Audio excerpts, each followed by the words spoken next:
ठीक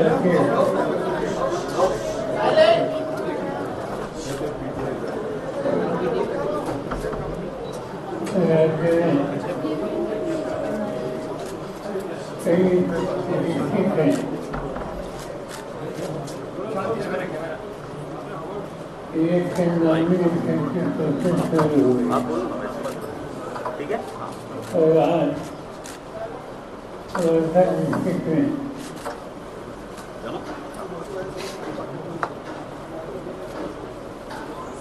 जिसमें जो नई ऑर्गेनाइजेशन हुई इंडिया की तरफ से वर्धा में ये हमें कार्य इनका नॉमिनेशन था। हमें कार्य जी के बारे में ज़्यादा बोलने की आवश्यकता नहीं। महाराष्ट्र की विधानसभा में 3 बार विधायक रहे। इनके पिताजी महाराष्ट्र के गवर्नर थे। एक गवर्नर हेल्थ मिनिस्टर थे। मेरा खुद का जो मंत्रिमंडल था इसमें वो मंत्री थे और इसके नॉमिनेशन के लिए मैं आया हूँ। यवतमाल में भी नॉमिनेशन की कोशिश की और वहाँ उद्धव ठाकरे के नेतृत्व पर शीशे लेकर नॉमिनेशन वर्धा का नॉमिनेशन अभी इंफॉर्मेशन मेरे पास यवतमाल के नॉमिनेशन के है। मैंने कई नॉमिनेशन की कोशिश लिखी है और जिस तरह से आम जनता का रिस्पॉन्स चाहे वर्धा हो या यवतमाल हो मैंने कभी ईश्वर के लिए लिखा जैसा सुना नहीं। इससे एक बात साफ होती है कि एक बदलाव की भावना आम लोगों में बढ़ रही है और उसका दर्शन आज वर्धा में मुझे देखने के लिए मिला। मैं कुछ ज़्यादा बोलने के लिए यहाँ बैठा नहीं। आपको जो कुछ सवाल पूछते हो तो जरूर आप पूछ सकते हैं। एक अंदाज आलेला आहे का? एक अंदाज एक ही शिक्षा है कि कल हमारा 2 दिन पहले दिल्ली में एक बहुत बड़ा सम्मेलन हुआ। इस सम्मेलन में कई राज्यों के अलग अलग विपक्ष के नेता मौजूद थे और सब लोगों की भावना वहाँ स्पष्ट हो गई कि देश में एक अलग परिस्थिति पैदा हो गई और इनकी डेमोक्रेसी इसमें एक तरह से अटैक हो रहा है और ऐसी स्थिति में मिलकर विपक्ष को काम करने की आवश्यकता है। कई साथियों को जेल में भेजा गया। झारखंड के मुख्यमंत्री आदिवासी राज्य के आदिवासी मुख्यमंत्री फिर से कई महीने से जेल में है और आप जानते हैं कि दिल्ली के मुख्यमंत्री अरविंद केजरीवाल उन्हें भी गिरफ्तार किया गया। आज वो जेल में है। यहाँ तक दिल्ली की बात है, मैंने कई बार देखा राज्य के देश के कई राज्यों से लोग केजरीवाल का जो एडमिनिस्ट्रेशन है उन्होंने रिफॉर्म्स जो किए वो देखने के लिए दिल्ली आते थे और जिनकी एडमिनिस्ट्रेशन अच्छी है, अच्छी बातें लोगों में आती है, वही केजरीवाल आज जेल में है। इसके साथ साथ कई पार्लियामेंट्री, कई राज्य के विधायक वो आजकल हमें जेल में थे। इससे एक स्थिति जैसे पैदा हो रही है कि पार्लियामेंट्री डेमोक्रेसी हो, कि देश की संविधान हो, इसके ऊपर आज अटैक हो रहा है। और ये स्थिति देखने के बाद हमें मिलकर काम करना होगा और ये जो स्थिति पैदा करने वाले विचारधारा है उनके खिलाफ हमें एक होकर आगे काम करने की आवश्यकता है। इसमें हम लोगों ने दिल्ली में परसों बैठकर बहस किया और इस रास्ते पर जाने के लिए हम लोगों का मन बनाया। मुझे लगता है कि कोई ज़्यादा प्राथमिक इससे ज़्यादा मिलने की आवश्यकता नहीं। आपको कुछ पूछना हो तो आप जरूर पूछ सकते हैं। आने वाले दिनों में और 4 नेता गिरफ्तार हो जाएंगे। आतिशी ने कहा और आने वाले 2 महीने में और 4 नेता आपके गिरफ्तार हो जाएंगे।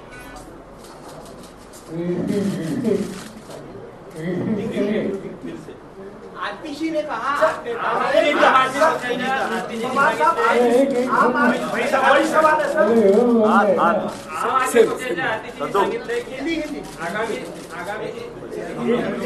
आतिशी ने कहा आने वाले 2 महीनों में आपके 2-4 नेता और गिरफ्तार हो गए। हो सकता है क्योंकि दिल्ली सरकार ये उनका जो परफॉर्मेंस है ये मोदी सरकार को फसल में केवल दिखाई देती है। और जिस तरह से अरविंद केजरीवाल और उनके साथियों के खिलाफ एक्शन ली गई, उसी तरह से आज जब कहा गया इनकी इंफॉर्मेशन इनके पास ज़्यादा होगी, मेरे पास नहीं है, और एक के बाद एक जेल में भेजने का काम जो शुरू है, ये देखने के बाद जो कहा गया ये स्थिति पैदा हो सकती है। पवार साहब, आतिशी ने कहा है कि ऐसा लग रहा है कि बीजेपी और केंद्र सरकार वहां पे राष्ट्रपति शासन लगाने की आशंका जताई है आम आदमी पार्टी ने कि दिल्ली में राष्ट्रपति शासन लग सकता है।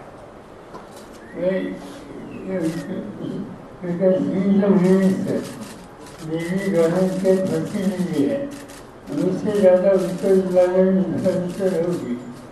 पर एक बात पक्की है कि जहाँ विचारधारा अलग है, ऐसे विचारधारा अलग रखने वाले के खिलाफ असम करना, अटैक करना, उनको काम करना मुश्किल करना, ये प्रोसेस चालू है। ये हमने वेस्ट में देखा, झारखंड में देखा और दिल्ली में देखा। राजस्थान में प्रधानमंत्री मोदी ने आज कहा है कि जो इंडिया गठबंधन है वो भ्रष्टाचारियों का और परिवारवाद का पूरा अड्डा बना हुआ है। प्रधानमंत्री किस तरह से बातें करते हैं इस पर बहस करना मुश्किल है। Person who occupies highest position of the country, at least there has to be some control over his life. जिस तरह से वो कहते हैं जगह जगह पर कैसे भ्रष्टाचार के खिलाफ होते हैं, जरूर भ्रष्टाचार के खिलाफ होने में कोई गलती होगी, किसी ने की होगी तो कर सकते। मगर आज भी मैंने देखा एक अखबार में देश के फाइनेंस मिनिस्टर को किसी ने पूछा इस बारे में तो उन्होंने कहा कि हमारे पार्टी में जिन लोगों ने गलत काम किया या जिनको भ्रष्टाचारी कहते थे वो लोग आ गए, ये अच्छी बात है। इन लोगों का स्वीकार खुशी से करने की तैयारी उनकी है। इससे बात साबित होती है कि बातें एक करते हैं और अमल दूसरी तरह से करते हैं। महाराष्ट्र का ये एग्जाम्पल हमने देखा था कि प्रधानमंत्री ने भोपाल में जाकर एक स्टेटमेंट किया था महाराष्ट्र के बारे में और मेरे पार्टी के बारे में, और उन्होंने कहा था कि इस राज्य में स्टेट का ऑफिशियल बैंक हो या इरीगेशन डिपार्टमेंट हो, इसमें जिन लोगों ने गलत काम किए इनकी हम थोड़ा इंक्वायरी करके सबक सिखाएंगे। ये स्टेटमेंट प्राइम मिनिस्टर का, तो इससे क्या सबक सिखाया आप ढूंढेंगे तो आपको इस बारे में ज़्यादा इन्फॉर्मेशन मिलेगी। सर ये आपको देश में अघोषित इमरजेंसी लगी है क्या, ऐसा अपोजिशन लीडर्स को लगता है? क्योंकि इसमें ईसी कमीशन में 2 मेंबर्स बिना किसी के कंसेंसस से अपॉइंट किए गए, बैंक अकाउंट फ्रीज किए गए, सीएम इसके कई बातें बता सकती है कि अनडिक्लेयर्ड इमरजेंसी आज देश में हम देखते हैं, चाहे मेजर 2-3 विषय आजकल तक गिने गए कि जहाँ जिस ऑर्गेनाइजेशन में chief justice of India Walon one of the associate कानून बदलने के बाद उनको वहाँ से निकाला गया।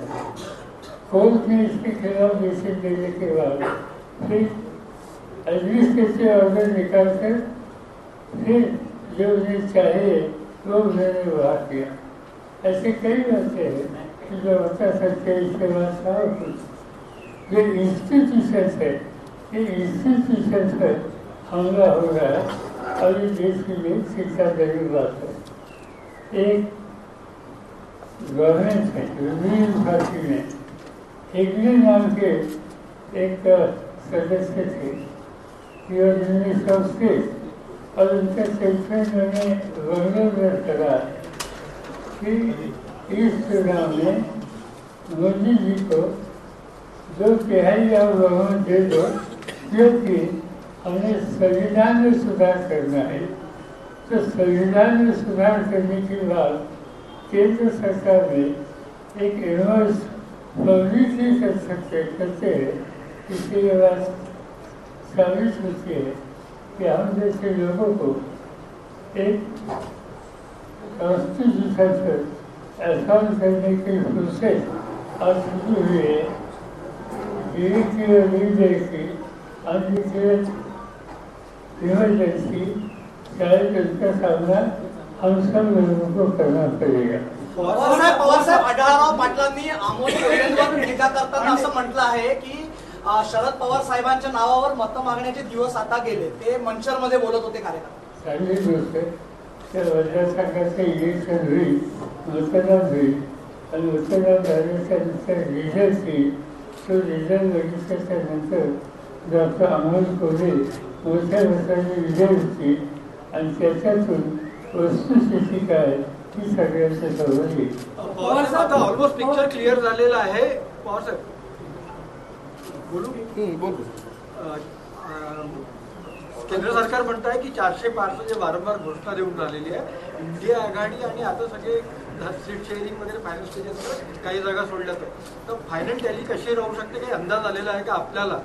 आणि तुमच्यावर जे नाही ज्योतिषाने ह्या बरोबर आहे पण प्रेडिक्ट करू शकतात? मला हे स्पष्ट दिसतंय की लोकांचा मूळ बदललेला आहे, लोकांचा मूळ मोदींच्या विरोधी आहे।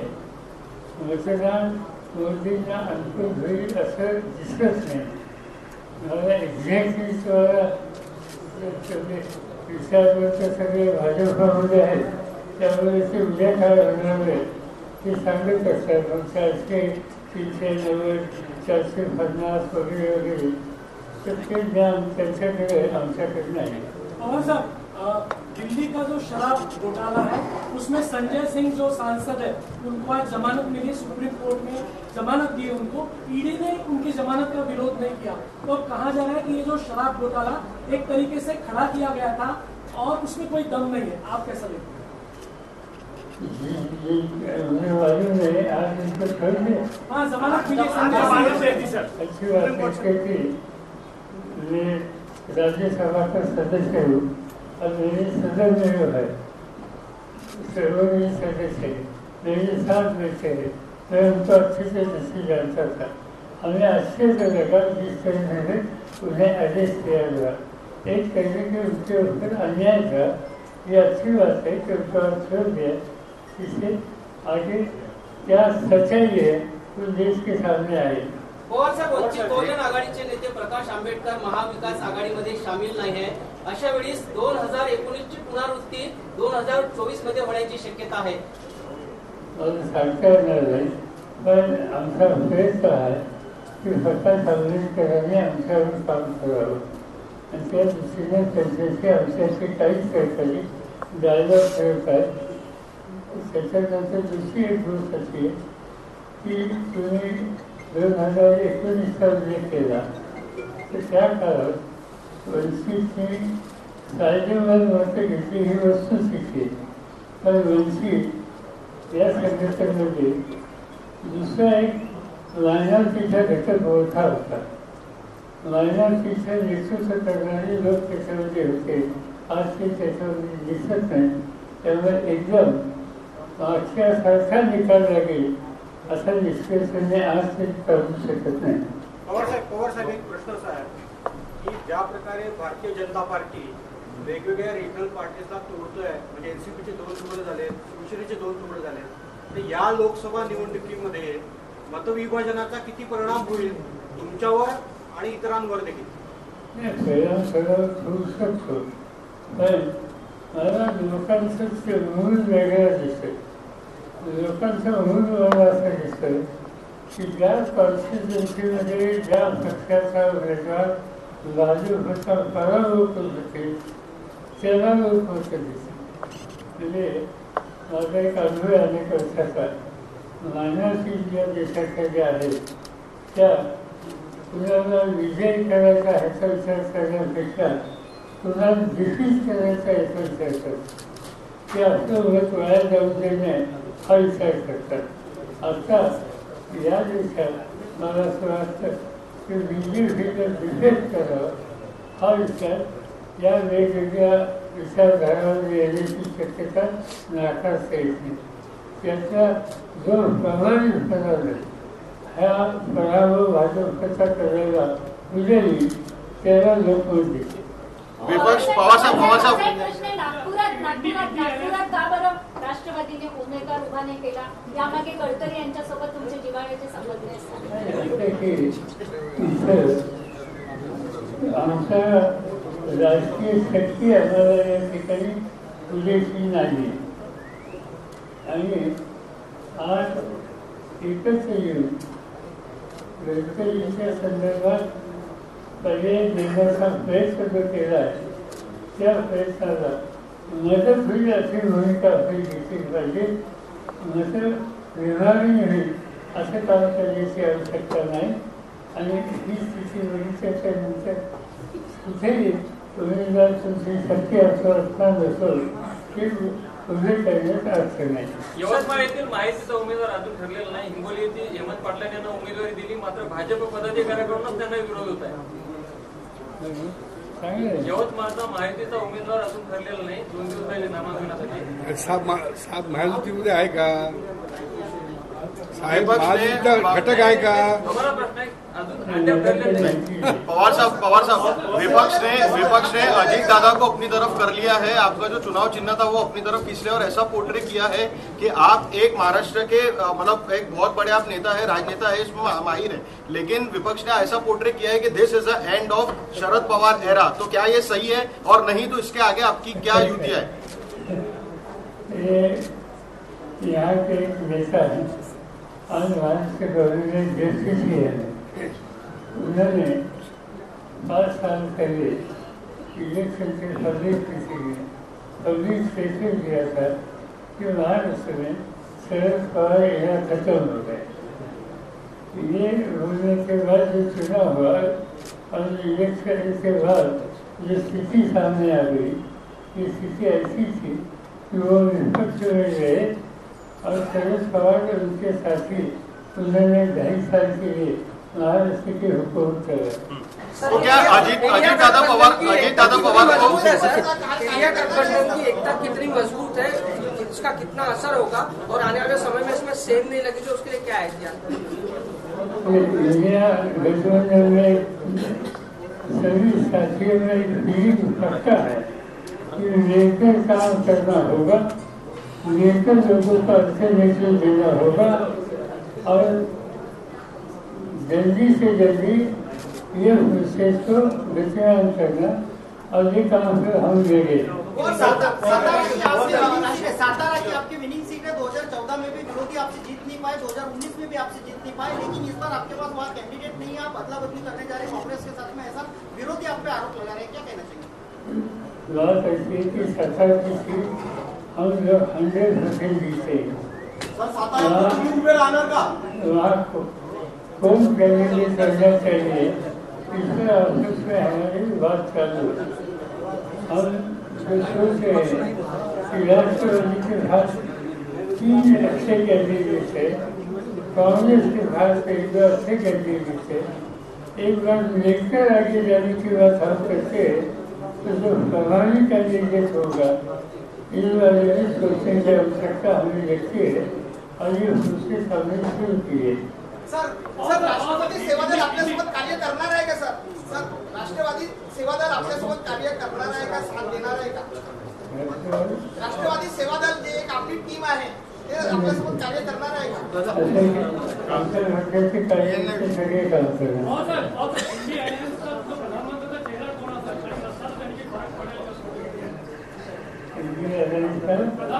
ये बात हमने सोचा नहीं और ये इशू आज जो हम करना चाहते हैं इस रास्ते में आएगा नहीं। बारामतीचा निकाल काय असणार आहे? बारामतीचा निकाल काय असणार आहे? सुप्रियाताई पुन्हा लोकसभेत दिसणार आहेत का? असं आहे की अजून वोटिंग झालेली आहे, प्रोसेस सुरू झालेली आहे, इलेक्शन सुरू झाल्याच्या नंतर ज्यावेळेला काउंटिंग होईल वोटिंग नंतर त्यानंतर निघतचे 3 वेळेला चांगल्या मतांचे विजय झालेले आहेत। याही वेळेला ते वेगळे चित्र असण्याचं कारण नाही। मोदी साहेबांनी 100 दिवसाचं गणित पण करून ठेवलंय सर, अजून इलेक्शन व्हायचंय पण त्यांनी तर 100 दिवसाचं पूर्ण नियोजन करून ठेवलंय। मोदी साहेब हुशार आहेत सगळं, हे सगळं करू शकतात पण वास्तव चित्र बघायला मिळेल। सर महायुती आणि महाविकास आघाडी या दोन्ही आघाड्यांमध्ये अनेक जण उमेदवार एकमेकांच्या नेत्यांच्या भेटीला जातात। आपल्याकडे पण काही नेते महायुतीमध्ये जे आधी महायुतीमध्ये नव्हते पण तुमच्याकडे आले होते, सल्ला घ्यायला आले होते, तुमच्याकडे उभे होणार होते पण आता दुसरीकडे गेलेले आहेत। तुम्हाला वाटतं ते तुमचा सल्ला घ्यायला आले की ते भाजप जाणण्याच्या संदर्भात सल्ला घ्यायला आले की संमती घ्यायला आले? नाही, असं आहे की त्यांची माझी चर्चा जरूर आहे आणि त्याचं कारण राज्यामध्ये शेफरविषयी जनरल हा एक महत्त्वाचं शिक्षण आहे आणि माझी इच्छा होती की महाराष्ट्राच्या वतीनं संसदेमध्ये जे लोक जातात त्याच्यात अलीकडच्या काही वर्षात दंगे समाजाला एकदाही संधी मिळालेली नाही आणि त्यामुळे अशा समाजाला संधी मिळण्याची आवश्यकता आहे आणि ते मी जाहीरपणानं बोलल्याच्या नंतर माझे लक्ष मला भेटले त्यांनी या माझ्या भूमिकेचं स्वागत केलं आणि माझ्याशी ते चर्चाही करत होते पण त्यांनी दुसरीकडे निर्णय घेतला हा त्यांचा अधिकार आहे, त्याच्यापेक्षा जास्त काही भाष्य करता येत नाही। ते आमच्या पक्षात नव्हते, आम्ही एक सामाजिक इश्यू हा नजरेसमोर ठेवून त्याच्यातून काही सोयीचे निश्चय का हे पाहतो। इंडिया आघाडी सरकारच्या विरोधात एकत्र आलेली आहे, असं असताना काँग्रेसनी स्वतःहून केजरीवालच्या पक्षाची तक्रार केली, एलजीला भेटले, त्याच्यानंतर दारू घोटाळ्यामध्ये असा आरोप केरळच्या मुख्यमंत्र्यांनी केला आहे. जर हा विसंवाद इंडिया आघाडीमध्ये असेल तर सरकारचा कसा विरोध करणार आहे? असं आहे की हे जे तुम्ही सांगताय दिल्ली हे आम्ही एकत्र याच्यात ठरवण्याच्या आधीची गोष्ट आहे. आता तुम्ही काल बघितलं केजरीवालच्या अटकेच्या प्रश्नावर काँग्रेस असो, डावे असो, काही लोक असो, सगळे एकत्र आले. त्या डाळ्यासह केजरीवालच्या शिवसेनेने सुद्धा भाषण केलेलं होतं. तुम्ही जे प्रश्न विचारताय तो त्या पूर्वीच्या काळाच्या गोष्टी आज त्याच्यावर नाही. आणि केरळाचा जर विचार केला तर केरळाची स्थिती आणि बाकीच्या राज्याच्या स्थिती याच्यात फरक आहे. केरळमध्ये आज डाव्यांचे सरकार आहे. त्या डाव्यांच्या सरकारमध्ये माझ्या पक्षाचा एक मिनिस्टर आहे ते आणि काँग्रेस यांच्यात तिथे संघर्ष आहे. पण नॅशनल लेवलचे इश्यू ज्यावेळी येतात त्यावेळी केंद्र गव्हर्नमेंट आम्हा सगळ्यांच्या नॅशनल लेवलच्या इश्यूची जी लाईन आहे त्याच्याशी सुसंगत लाईन घेतात. पवारसाहेब, प्रश्न थोडा मोठा आहे. सकाळी विकास ठाकरे आपल्याला भेटले. प्रश्न थोडा मोठा आहे. म्हटलं विकास ठाकरे सकाळी आपल्याला भेटले, त्यांना आपण काय कानमंत्र दिला निवडणुकीसंदर्भात? कारण की 5 वर्षापूर्वी जी इमामबाड्यामध्ये आपली सभा झाली तिथून नागपूरच्या तत्कालीन मुख्यमंत्री आणि आपला वादविवाद इथं सुरू झाला. म्हणजे त्यांनी तुम्ही बोलले, मग त्यांनी आरोप केले. आणि मागच्या वर्षी आपण इथे आमरसाच्या पाहुणचारासाठी गेलो ते गडकरींकडे. तर यावेळेस त्यांच्याबद्दल आपली काय भूमिका? असं आहे की प्रधानमंत्री काय गरज प्रश्न असा आहे की इथं आम्हाला BJPचे विरुद्ध जे संघटन आहे त्या संघटनेने दिलेला उमेदवार निवडून यावा अशी आमची इच्छा है। आगे आने वाले समय में अजीत दादा पवार, शरद पवार और पुरानी एनसीपी को देखने का कुछ है मामला कि नहीं है सर? जब बीजेपी के साथ जाते हैं उसका रास्ता हमारे लिए अलग परवरिश। सर अभी ये 2024 में पूरे भारत देश में ईवीएम का विरोध हो रहा है, इसमें आपका विरोध है क्या? ईवीएम मशीन ईवीएम से होना चाहिए या बैलेट पेपर से? नहीं, हम सब लोगों ने एक कम्युनिकेशन इलेक्शन कमीशन को भेजा था जीते, और इसमें ये उनकी सिस्टम जो है इसमें सुधार करने की या बदल करने की आवश्यकता है। आज दुनिया में चाहे अमेरिका हो, जापान हो, अभी बांग्लादेश हो, इस सभी देशों में अपनी पुरानी उनकी जो सिस्टम है इस पर वो अमल करते हैं। वही यहाँ करने की आवश्यकता है। ईवीएम के बारे में लोगों के मन में आशंका पैदा हुई है, कहाँ तक सच्चाई है कि मैं कह नहीं सकता हूँ, पर cyber section of the society do feel कि there is some problem. I think ऐसी स्थिति हो इसमें सुधार होने की एवरेज करने की आवश्यकता है। एकनाथ खड़से जी बीजेपी जाने की चर्चा चल रही है। एकनाथ खड़से जो है वो बीजेपी में जा सकते हैं, ऐसी चर्चा चालू है। एकनाथ खड़से हे बीजेपी में जाऊ शकते असं चर्चा आहे। राजकीय लेजिस्लेटिव्ह सेशन प्रक्रिया 2 दिवसापूर्वी राजकीय काही निकाल मला वेगळा घ्यायचा असेल तर मी पवारसाहेबांशी बोलले, त्यांच्याशी चर्चा केली। त्यांनी माझ्याशी काही चर्चा अद्याप केलेली नाही। आमच्या सरकारने 100 दिवसामध्ये आम्ही विदर्भ राज्य वेगळा करू। गडकरी साहेबांनी म्हटलं होतं की 100 दिवसामध्ये सरकार आलीच आम्ही विदर्भ राज्य वेगळा करू। गडकरींनी म्हटलं हा, गडकरी होते 2017 मध्ये, त्यावेळेस पहिले 2014 मध्ये बोलत ते। आताचे डेप्युटी सीएम जे आहेत त्यांचं सेक्शन विदर्भावरून वेगळ्या केल्याची मी लग्न माझ्या वाचण्यात आलं होतं की वेगळ्या विदर्भ झाल्यासाठी प्रयत्न करणार नाही असं एक सेक्शन चालू। ये लास्ट है, लास्ट वन है। कांग्रेस के तरफ से ये आरोप लगाया जा रहा है कि इलेक्शन मैच फिक्सिंग है और करप्शन की फ्रेंचाइजी बांटी जा रही है, उस पर आपका क्या है? Congress is saying that election ये मैच फिक्सिंग ये जब कल हमारी मीटिंग हो गई है, मीटिंग में राहुल गांधी के सिलसिले बात आ गई, इसके बाद कोई ज़्यादा इन्फ्लुएंशन हो सकती है। हम इस बारे में इससे जरूर बात करेंगे, क्योंकि उन्होंने जो स्टेटमेंट किया वो सीरियस स्टेटमेंट था और देश में अकेले राहुल गांधी ने कई राजनीतिक नेता इस पर से बात करते हैं। इलेक्शन कंडक्ट करने वाली जो सिस्टम है, मशीनरी है, इसके वजह से लोगों के मन में आशंका पैदा होना ये अच्छी बात नहीं, और इसलिए जो कुछ सिस्टम सुधार करने की आवश्यकता है तो कंसर्न अथॉरिटी उन्होंने इस पर ध्यान देना चाहिए। said that ki system should be changes, but you supported EVM. EVM को हमने घोषणा किया, EVM में सुधार होने की आवश्यकता है। इस बारे में लोग बोलते हैं तो नजरअंदाज करना ठीक है। और सर, चीन जिस तरीके से हमारी सीमा पर गिरावट कर रहा है, अभी एक खबर ऐसी आई थी कि अरुणाचल के कुछ गांवों के नाम चीन ने चेंज कर दिए। परराष्ट्र मंत्री जयशंकर को इसके बारे में जब पूछा गया तो उन्होंने कहा इस बात में कुछ दम नहीं है, अगर नाम चेंज भी करते तो उससे कुछ फर्क नहीं पड़ता। दो बातें हैं, कल प्रधानमंत्री साउथ में थे तो उन्होंने एक छोटा आइलैंड आज में इंदिरा जी के जमाने में श्रीलंका पर दिया, इस बारे में उन्होंने बहुत अटैक किया।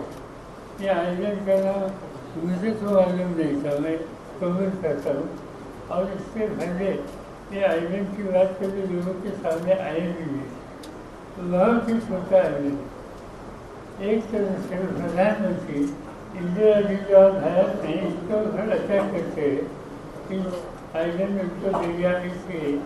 और दूसरी तरफ से आज हम चाइना में जो अपना एरिया बहुत बड़ा area practically in thousands square metre से उन्होंने इस पर आक्रमण किया है कि वह सब के सामने है। इस बारे में तो देखते नहीं, बोलते नहीं, ये सब नजरअंदाज करते, और ये छोटी बात है, इसका नाम बदला या नहीं बदला, इस पर ध्यान देते हैं। मुझे लगता है कि नेशनल इंटरेस्ट पर संभालने की जो जिम्मेदारी है वो सीरियसली जिम्मेदारी पूरी करते हैं। पवार साहेब, माझा एक प्रश्न आहे, एक शेवटचा प्रश्न। जर केंद्रामध्ये पुन्हा भाजपची सरकार आली आणि नितीन गडकरी जर प्रधानमंत्रीच्या रेसमध्ये असले तर तुमचं काय रेसमध्ये असतं तर हा खरा प्रश्न नरेंद्र मोदी यांनी विचारला